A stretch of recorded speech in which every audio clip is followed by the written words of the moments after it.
त्यातील cap admission लिस्टवर click केले की स्क्रीनवर तुम्हाला राऊंड सिलेक्ट करायचा आहे. राऊंड सिलेक्ट करून सर्च केल्यावर तुम्हाला विद्यार्थ्यांची ॲप्लिकेशन लिस्ट पाहता येईल व ती एक्सेलमध्ये डाउनलोड करता येईल. तसेच स्ट्रीम कोड आणि स्टेटसने फिल्टर करून सॉर्ट करता येते. विद्यार्थी ॲडमिशनसाठी आले असता त्यांना ॲडमिट करून घेण्यासाठी तुम्हाला डाव्या मेनूतील कॅप ॲडमिशनवर क्लिक करायचे आहे. स्क्रीनवर तुम्हाला तुमच्या कॉलेजला अलॉट झालेले सगळ्या विद्यार्थ्यांची यादी दिसेल. तसेच ॲप्लिकेशन आयडी अथवा विद्यार्थ्यांच्या नावाने तुम्ही सर्च करू शकता. ज्या मुलांनी कन्सेंट दिला आहे अशा विद्यार्थ्यांच्या नावापुढे तुम्हाला आय आयकन दिसेल. ज्या मुलांनी कन्सेंट दिलेला नाही त्यांच्या नावापुढे आय आयकन दिसणार नाही. आय आयकनवर क्लिक केल्यावर त्या मुलाचा ॲप्लिकेशन फॉर्म स्क्रीनवर ओपन होईल.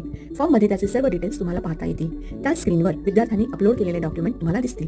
विद्यार्थ्यांनी आणलेले ओरिजिनल डॉक्युमेंट आणि त्यांनी पोर्टलवर अपलोड केलेले डॉक्युमेंट तुम्हाला पडताळून घ्यायचे आहेत.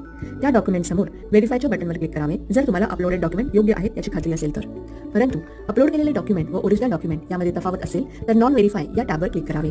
कमेंटमध्ये कमेंट टाकावी व फॉर्म रिजेक्ट करावा अथवा विद्यार्थ्यांना वेळ देऊन योग्य ते डॉक्युमेंट अपलोड करायची संधी द्यावी. जर सर्व डॉक्युमेंट योग्य आहेत